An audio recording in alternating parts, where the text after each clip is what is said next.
अस्सलाम वालेकुम दोस्तों, तुसीं वेखदे पियो अपना देश पंजाब टीवी ते मैं तुहाडा मेज़बान मोहम्मद नदीम खरल। सब तो पहले अपने चैनल को करो सब्सक्राइब ते बैल आइकन का बटन दबाओ कि मेरी हर आने वाली नवी वीडियो तुहाडे तक पहुँच सके। दोस्तों तुहाडे वीर नदीम खरल की कोशिश होंदी है कि हमेशा तुहाडे वास्ते नवी अच्छी तो खूबसूरत घर के जानवरों की वीडियो लैके आवे और इंशाल्लाह तुहानूं मेरियां चीज़ां ये मुहब्बत वाली गल्लां सारियां पसंद भी आंदियां और तुसीं पसंद भी करदे हो। मेरी वीडियो जो लाइक शेयर कमेंट करदे हो तो बड़ा अच्छा लगता है। लाइक या डिसलाइक करना वो तुहाडे ते डिपेंड होंदा है, लेकिन कम अज़ कम मैं बार बार खास तौर यासर KS साहब तुहानूं रिक्वेस्ट करदा कि कमेंट करन लगे पहले सोच लिया करो कि एक जट लोग ते आम बंदा जिहड़ा है उहदे कोल मोबाइल या तेरा इंटरनेट या उहदे कोल फेसबुक या ट्विटर या व्हाट्सएप इस्तेमाल कर सकता है। उहदा मैं नंबर लावां या उहदे नाल बारगिंग तुसीं करोगे। जिहड़ा बंदा इस चीज़ नूं इस्तेमाल करदा है उहदा नंबर हमेशा डिस्क्रिप्शन च हुंदा है ते मैं लाना वा।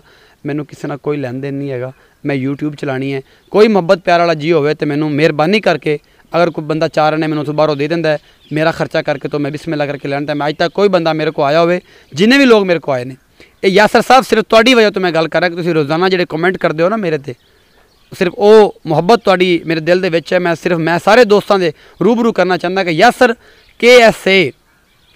KS मैं दोबारा रिपीट कर देवां जिहड़े कमेंट करना है मेरा भाई तू डिसलाइक करना है या मेरे चैनल को अनसबसक्राइब करना है वो तेरी खुशी है, लेकिन मैं तेन कहांगा नहीं तू अनसबसक्राइब कर, तू आगाही कर लेकिन साड़ ना फूक। जो साड़ फूकना है उदों मैनूं दुख होंदा है कि मैं मेहनत नहीं करके तुहाडे वास्ते वीडियो लैके आना लेकिन तू साड़ फूकना है तो मैनूं अच्छा नहीं लगता। तो ये जनाब अनपढ़े लिखे बंदे का समझदार बंदे का नंबर डिस्क्रिप्शन होंदा है। हर बाबे बुढ़े बंदे का जो जांगली या ढारियां ते रहने वाले बंदे का नंबर मैं नहीं ला सकता, उन्होंने नहीं पता कि किमें की हिसाब किताब है, उनके नाल मैं खुद डील करना। तो प्लीज़ कुछ बोलन तो पहले सोच लिया करो, थोड़ा गिरेबान वेख्या करो कि मैं खुद की हाँ तो मैं अगले बंदे नूं की करदा पिया। तुहाडी बड़ी मेहरबानी, कमेंट करने तो पहले सोच के फिर लफाज लिखा करो मेरे तनकीद करो लेकिन इस हद तक करो कि मैं बर्दाश्त कर सकां।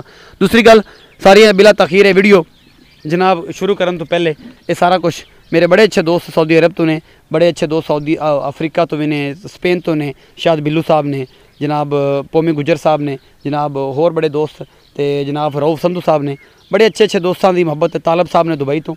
तो जनाब अज एक फिर तुहाडे वास्ते वीडियो दी मझ की वीडियो लैके तुहाडा वीर नदीम खरल हाज़र है और इंशाअल्लाह तुहानूं ये पसंद भी आएगी। मझ बावां लंडी है, पैलन सूआ है, सोहनी है, शाह काली अख, निक्का निक्का सिंह लगे है, मकूल मुल दी है। बड़े दोस्त कहते छोटे मुल्लां दी मझां भी लैके आया कर तुहाडे वास्ते लैके आया कैमरा मैन समझ विखाओ, बाकी गल्लां फिर बाहर दियां ने।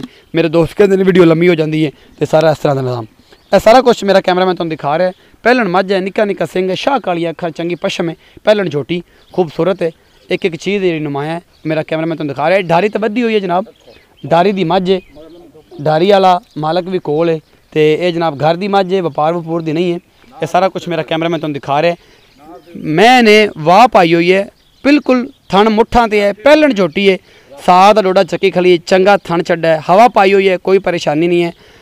मालक नूं पुछांगे धारा किनियां ने, की हिसाब किताब है, सारा कुछ एक एक चीज़ मेरा कैमरा मैन तुहानूं तसल्ली बख्श दिखाएगा। पुछल तो लंडी है लेकिन पैलन छोटी सोहनी है, नायाब है, चंगी है। तो ये जनाब एक दिन की सूई हुई है।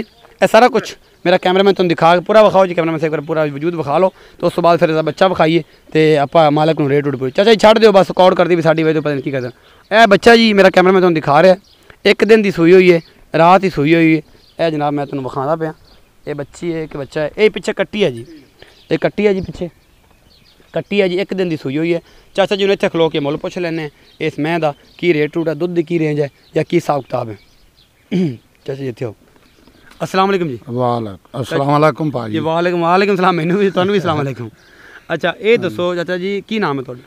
मेरा नाम मोहम्मद अहमद जी। मोहम्मद अहमद। अच्छा मोहम्मद अहमद दस जी झोटी है एक कदों सूई है, पैलन है, हक्की या दूजन है, की हक्की रब्बी पैलन है जी, राती सूई है। अच्छा ते एक बोला चोया है, एक बोला रात चो है, हाँ सुबह भी चोया, सुबह भी चोया, हुण शाम तीसरा बोला होना, हुण शाम नूं तीजा होना है। किन्नी रेंज सी दुध दी? कोई 7 किलो 6 किलो 8 किलो? दुध जी इस टाइम बोले दा सी देवांगे 8 किलो। 8 किलो हाँ जी, कट्टे समेत? हाँ जी, कट्टे समेत, कट्टे नूं थन छड्ड के। अच्छा मतलब समेत कट्टे 9 से दूध? 9 से दूध हो जाना, 9 से दूध हो जाएगा। ते इनदे मकूल दा मुल किना? ते पैलन पक्की है? हाँ जी पैलन पक्की, पैलन दूजन होवे मैं मेरी। थैन जेड़ा अगे पीछे आवाज पाई है वाह हुंदी है, बिल्कुल हवा पोली है, थल्ले बह लो चोल लो कुछ कोई मसला नहीं, वादा कोई रोला किस्म दा कोई नहीं। कोई मकूल या मुल किना? इहदा मुल जी पैलन मैं करदा रहा ज्यादा, हुण मैं 1,95,000 दी दे दिया। 1,95,000 दी दोगे? कोई पैर बस साढ़े आए दी कर लोगे? वो जी बात का मसला है, वेखो मेरा मुल पक्का मैं थोड़ा कीता, पक्का मुल कीता है जी। 1,95,000 प्यार मत आप कर करा ते कर लांगे और इंशाअल्लाह ये चीज़ तुहानूं पसंद भी आएगी। अपना बहुत सारा ख्याल रखिया जी, मिलते हैं अगली वीडियो में। अल्लाह निगहबान।